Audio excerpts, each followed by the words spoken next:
Prezelj, lepo vas pozdravljam in vam čestitam za vaš roman z naslovom Bili smo trije. Najlepša hvala. Ste izid romana praznovali? Včeraj. Drugače pa za ta roman sem od moža dobila eno star japonski lesorez, odtis, in se mi je zdelo, da je že zato vredno knjigo napisati, da potem dobiš star japonski lesorez, tako da to je bilo to. In to ste možu povedali? Ja, večkrat. Kako ste praznovali izid knjige v družbi svojih kolegic? Bilo je zelo lepo je bilo predvsem tudi zato, ker je bila to res neka taka skupnostna predstavitev, skupnostno praznovanje, kjer se je pač pisana beseda mešala z izgovorjeno, mešala z glasbo, mešala z nekimi različnimi pogledi na knjigo, ker o njej nisem govorila samo jaz. In se mi zdi, da je bil en tak lep primer tega, kako lahko neka taka stvar, ki nastaja v absolutni samoti, potem na široko zaživi. In kako se lahko vzpostavi ta nek medprostor med ljudmi, med ustvarjalci. In potem sem tudi včeraj že večjim ljudem povedala, da se mi zdi, da je to nekaj najlepšega, da pač ti najdeš to bližino še z nekom, ki tudi ustvarja, in da se tukaj zgodi ta povezava. Tako da mislim, da je bilo zato zelo lepo.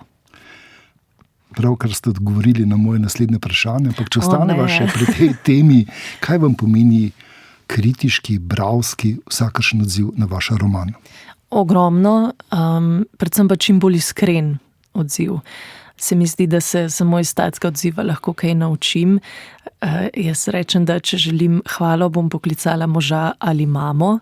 Če želim pa mnenje, s katerim bom lahko potem napisala naslednjo knjigo, ki bo boljša, pa rabim neko iskreno, konkretno kritiko. Tako da prosim, vsi, ki poslušate in vam kaj ni bilo všeč, dajte mi povedati. Se mi zdi, da pač seveda to težko slišati, ampak ko potem prideš čez to, je to nekaj zelo dragocenega. Kako je potem s tem vašim pisateljskim občutkom gotovosti? Zelo slabo. Se mi zdi, da je dobro, da dvomiš.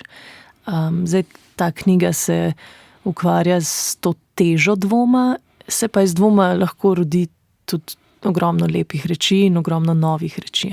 Smehljaj? Ja, absolutno. In pa stvari, ki si jih v tej gotovosti ne moreš zamisliti, ker potem rabiš iskati in kopati in iti ven iz tega, kar veš in kar misliš, da veš, in potem nekaj najdeš. In jaz v resnici v pisanje knjige ne grem z neko gotovostjo, ne grem z idejo tega, katere odgovore želim ponuditi, grem vedno z vprašanji. In redko potem na ta vprašanja najdem odgovore, mogoče jih samo bolje postavim ali pa se mi razjasnijo skozi pisanje. Če sva še nekaj trenutkov mogoče nekoliko nejasna. V neki knjigi sem pred dnevi prebral, da zamolk pravzaprav nekako terja od bralke, bralca, da poskuša odgovoriti na neko vprašanje. Pri vaši knjigi sem imel tudi ta občutek, ampak ob tem sem imel pa še neki drugi občutek, da mogoče kot avtorica sploh ne želite, da bi res poskušali odgovoriti na kakšno vašo neizrečeno vprašanje, ampak naj nosimo nekako sabo ta občutek negotovosti, odprtosti, vznemirjenosti, da gre bolj za čustva kot za nek fakt. Kar zmrazil me je, to je pa zelo lepo, kakšno čudovito branje. Ja, absolutno, če se to lahko zgodi, bi bilo to sijajno. To bi mi bilo najljubše. Seveda, če si ljudje želijo konkretno odgovarjati na vprašanja, ki jih ponuja ta knjiga, tudi lahko. Ampak ja, mislim, da gre bolj za neko skupno spraševanje. Absolutno ne gre za neko predavanje, da bi jaz ljudem želela govoriti, kakšen je svet in kako to je. Ampak bolj za neko skupno odpiranje tega polja spraševanja. In sploh dotično ta knjiga se tudi tematsko, vsebinsko, zgodbeno ukvarja s tem, kako nositi negotovost, kako ostajati v tem polju nevedenja, ne? In kako hitro si želimo pobegati ven iz tega. Se mi zdi, da sploh dan danes, ne, ko so stvari tako zelo zacementirane, ko so zelo polarizirane, ko so ta polja zelo na videz zelo jasna, ostajati v tem prostoru dvoma in vaditi ta prostor dvoma se mi zdi zelo fino. Zakaj? Zato, ker je zelo fino misliti, da veš stvari in da potem veš, kako naj bi ti živel in ljudje živeli in kaj je prav in kaj je narobe.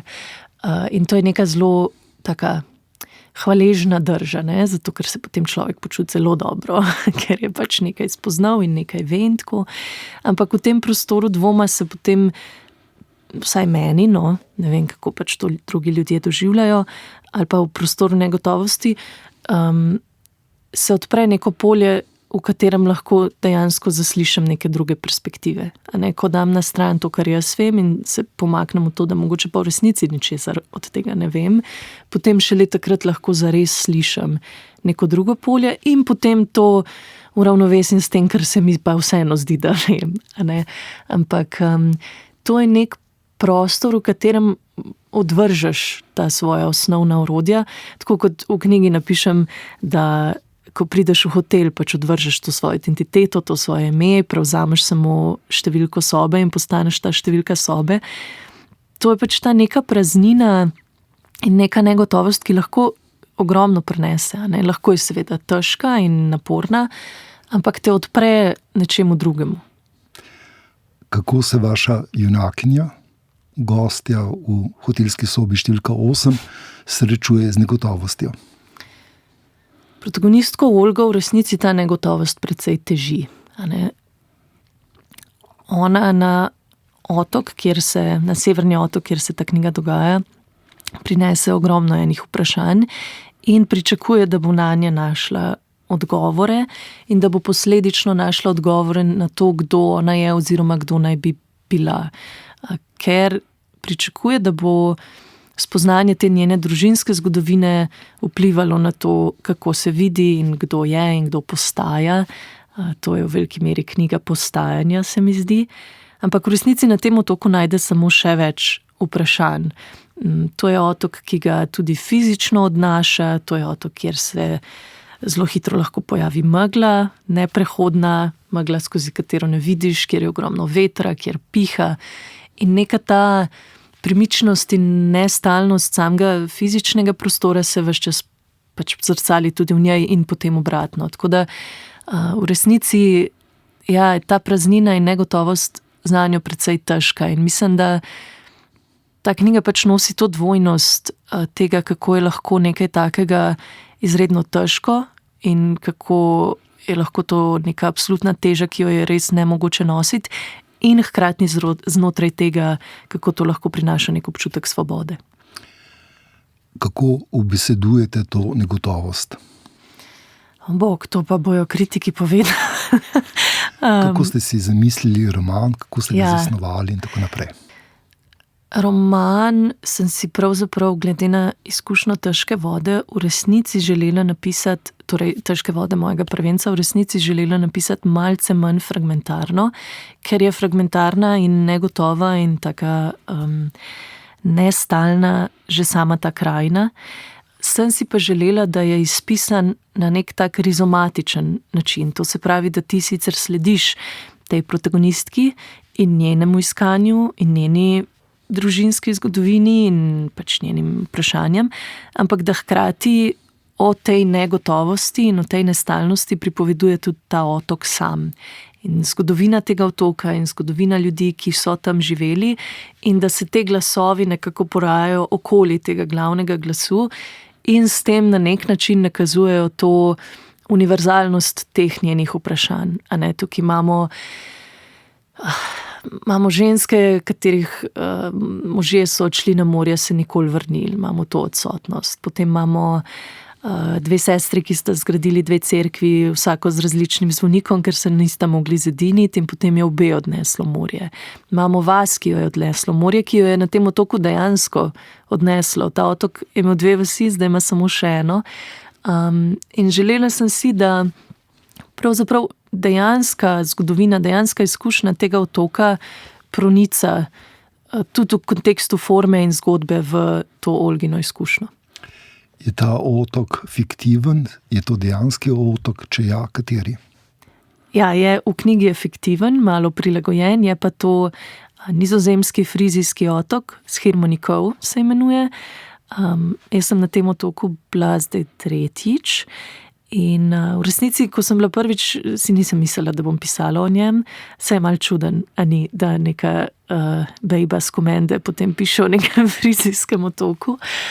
Ampak ko sem začela snovati zametke tega romana, je potem se kar nekako urinil v to.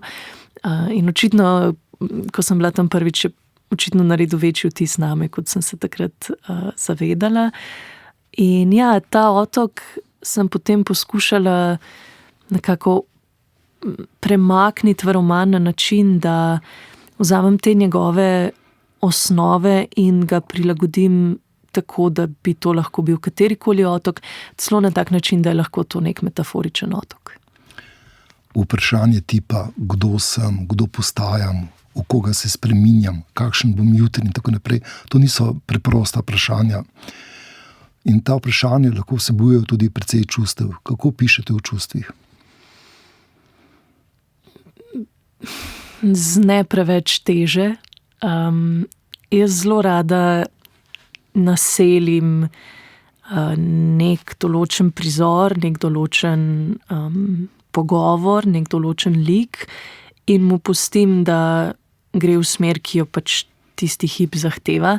Malo je podobno, jaz sem se zelo amatersko včasih zelo malo z gledališčem ukvarjala. In malo je podobno v resnici samo na tej točki igri. V smislu naseljevanja nekega občutja, nekega dramaturškega loka, nekega lika.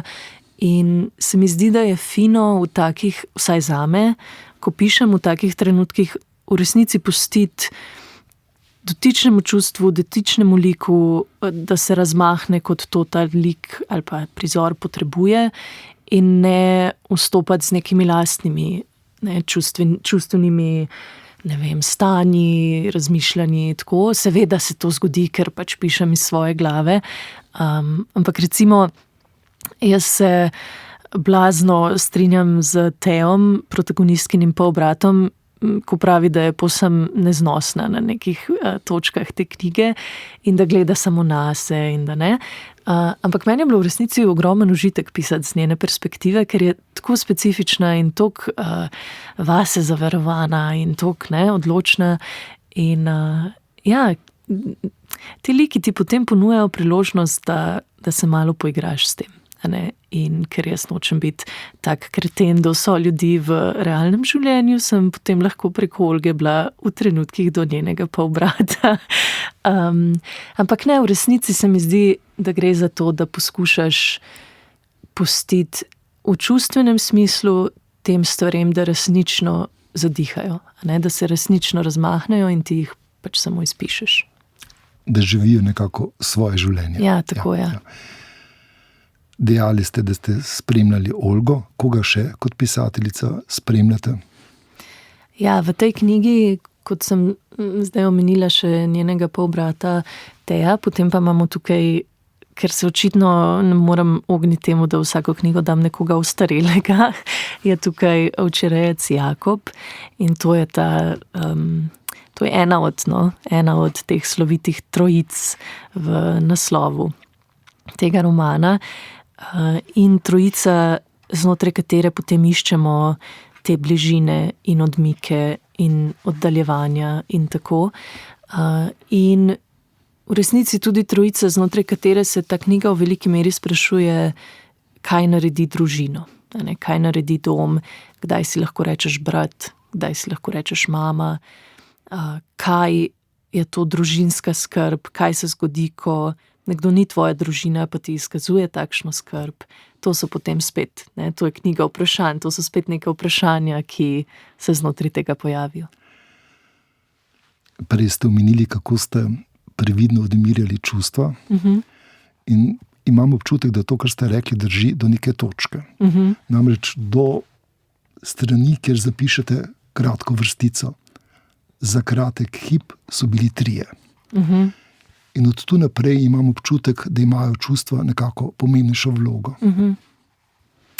Ja, ta knjiga se na večjih točkah na tak način prelomi in zdelo se mi je smiselno, če sva prej omenjala zamolke, ustvariti neko smiselno, fino, berljivo, zanimivo ravnovesje med točkami, kjer knjiga utihne, kjer se zgodi ta zamolk in odpre prostor temu, da vanjo vstopi bralka, bralec, in potem točkami, kjer se ta čustva res lahko razmahnejo. In vse to je tako, kot pri vsaki dobri skladbi ali pa filmu. Zdaj, če bi ti skozi šopal neko skladbo na polno, to ni zanimivo in ni poslušljivo. In enako se mi zdi s tem čustvenim lokom v knjigi. Ti moraš pač nekje ponuditi ta crescendo in potem moraš pač nekje ponuditi to tišino, kjer se stvar lahko umiri, kjer lahko bralka vstopi v ta prostor in tako. Tako da ta valovanja, če smo pri morju, pač ta valovanja se mi zdijo zelo pomembna in v tem čustvenem smislu in v smislu odmerjanja zgodbe in sloga in tako. Zdaj, koliko je pa to uspelo ali ne, pa ne morem soditi. Kot bralec lahko prikimam. Podiva še korak naprej. Konec romana se mi zdi poseben izziv za avtorja, za avtorico. Kajti, če česa ob koncu romana preveč ali premalo, je tega res preveč in premalo in potem ostane lahko ta občutek z bralcem, z bralko. Kako ste se vi odločili za konec? Ste imeli kakšne dvome, kako ste razmišljali o njem? Ali pa ste preprosto, ko ste pisali, že vedeli, to je edini možni konec? Pravzaprav je bilo zanimivo, ker jaz sem ves čas po Težki vodi govorila, da jaz sem ta vrsta avtorice, torej spet po moji prvi knjigi, da jaz sem ta vrsta avtorice, ki ne ve, kako se bojo njene knjige izpele in mene to kar vodi, ne vem kaj. In pri Težki vodi me resnično je. Potem sem pa vstopila v to knjigo in sem vedela, kako jo bom začela in vedela sem, kako jo bom končala. Ne točno, kakšen bo prizor, ampak vedela sem, kam želim Olgo privesti. Nisem pa vedela, kaj se vmes zgodi. Tako da sem potem nekako gradila iz tega konteksta. In pa želela sem, spet če omenim Težko vodo, eno od mojih večjih obžalovanj te knjige je, da nisem pustila koncu, da se lepše razmahne. Se mi zdi, da je bil malo preveč na hitro spacan skupaj. Sej je čist berljiv, ampak ne, lahko bi bil boljši. In sem si pravzaprav pri tej knjigi s tem koncem želela vzeti čas in mu pustiti, da primerno zadiha. Predvsem sem si pa želela, spet ne vem, če se to, mogoče je to preveč abstraktno, za človeka, ki ni bil v tistem trenutku v moji glavi, ampak želela sem si, da se ta knjiga na nek način konča z vdihom, ne z izdihom. Ker v resnici gre v trenutkih za precej neko tako čustveno, ne, če bom rekla težko, je ne bo noben prebral, ampak ima trenutke, ki so čustveno težki, zgodijo se težke stvari. In ravno zato sem si želela, da ima bralec, bralka na koncu, ko pride do tega resničnega konca knjige, občutek, da knjiga in ona vdihneta. Da je to nek tak, pač neko odpiranje in ne neko zapiranje. Če lahko kot bralec dodam, knjiga vsebuje zahtevno tematiko, več tematik, ampak je tudi berljiva. Ja, najlepša hvala. Ostaniva še pri koncu. Vi ste dejali nekako odprt konec, nek vdih, nekaj bo sledilo, ampak ta konec sem bral kot srečen konec. Ja. Ste ga tudi vi pisali kot srečen konec? Ja, absolutno, jaz imam toliko rada srečne konce. Bolj in bolj? Bolj in bolj. Bolj in bolj postajam osladna. Se mi zdi, da mogoče je to samo trenutno, pa bom postala še precej bolj, ne vem, cinična ali realna, odvisno koga vprašaš, ampak se mi zdi, da je fino ljudem ponujati mir in finosti in lepe reči. Jaz sem sicer zelo tako, sej mi je čisto fajn gledati, ne vem, zahtevne črno-bele skandinavske filme, ampak včeraj sem s sinom, ki je bolan, gledala vse 3 Paddingtone in se imela vrhunsko. In to so taki, te feel good filmi za otroke. In se mi je zdelo pismo, zakaj pa ne bi dal ljudem tega občutka s kvalitetno literaturo, če se da, a ne? Zakaj pa ne, če lahko? Se strinjam z vami. Vaša junakinja Olga doživlja težke trenutke, odkriva stvari, jih spoznava, se mora s kakšno stvarjo sprijazniti, sprejeti. In čeprav trpi, ne bom rekel, da jo avtorica muči, trpinči, na koncu ima nek trenutek, ne bom rekel, od rešitve, sreče, prijazne, prijetne zamišljenosti. In takšen srečen konec mi je pravzaprav všeč, ker ni nekaj eksplozija, ampak je bolj neke vrste implozija, nek trenutek umirjenosti. In bi vas prosil, da nam ta konec, to zadnje poglavje, izjemoma preberete. Absolutno, z velikim veseljem. Tisto noč ni mogla zaspati. Poznala je to budnost. Bila je tista, ki se je v otroštvu oklepala kot kroglice, ko je ji bilo rečeno, ugasni luč, bo že zaspala. Tudi tokrat je ugasnila luč in bulila v strop in stiskala veke, toda nič ni pomagalo. Strmela je v temo in premišljevala o tem, kako smešen je Jakobov predlog selitve, ko pa je njeno življenje drugod, njeno lastno. Toda minevale so ure in z vsako je Olga predlogu stopala bliže, dokler si ga naposled ni upala prijeti v roke, ni upala potehtati. Stopila bo na otok in izvedela in razumela, si je mislila pred časom. Razumela bo dovolj, da se bo na celino lahko vrnila kot zaključena celota. Nič več vrzeli, nič več špran. Zdaj pa ne ve niti, ali je prišla, da bi se vrnila, ali pa zato, da bi ostala. Je kdaj pomislila, da je to možnost? Ne. Morda za hip. Prevalila se je na bok, prav kakor že tolikokrat, zopet dekle vilica in si zamišljala, kako bi se bilo prebuditi v tisti hiši. Videla se je, kako stane že ob zori, kako je hiša tiha, prazna, kako se zunaj oglašajo ptice, katerih ritme zdaj pozna, ve, kdaj preletavajo in ve, kam so namenjene. Videla se je, kako si natakne copate, ki ležijo ob posteli, kako oddrsa v kuhinjo, kako si ob štedilniku, njegovem, njenem, kuha kavo, kako jo zliva v termovko in videla, kako se oblači, kako na noge natika škornje, nato pa stopa proti obali, da ji usta nosi pesek in da jih hrusta pod nogami. Daljavi se je črna že prekucnila v oranžno in modro. Videla se je, kako seda med kuclje, ki jo varujejo pred vetrom, kako odvija vrh termovke in vanj naliva, da se kadi.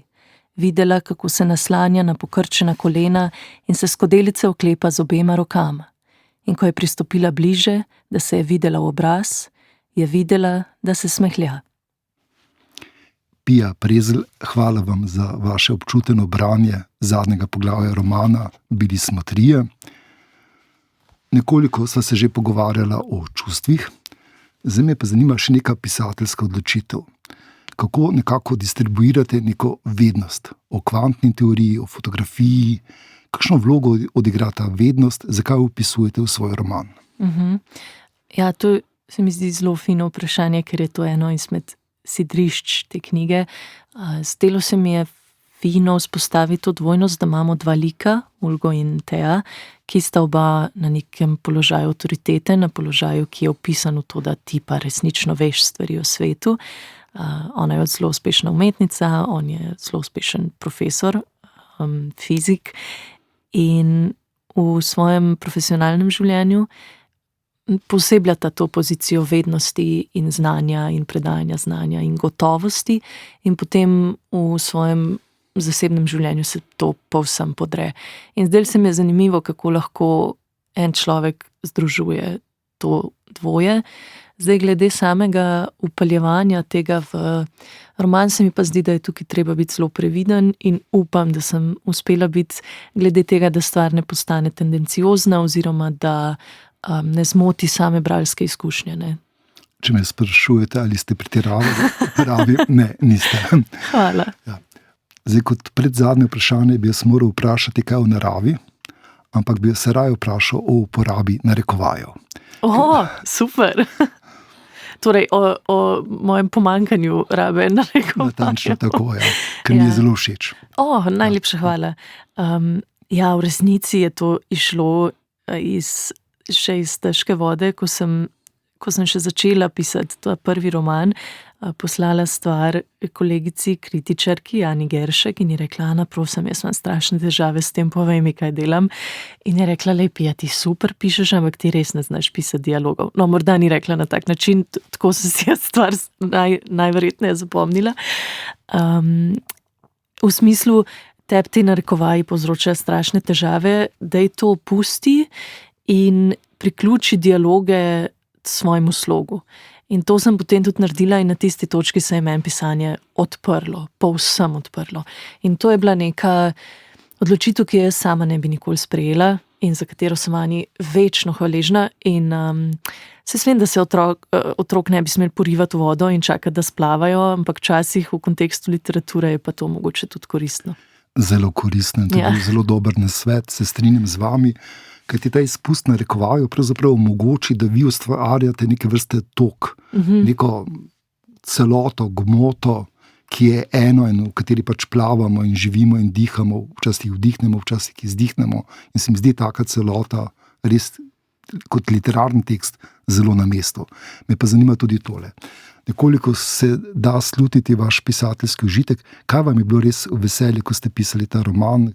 Kje ste res uživali? Mogoče kakšen primer, kakšno mesto, rešitev kakšno?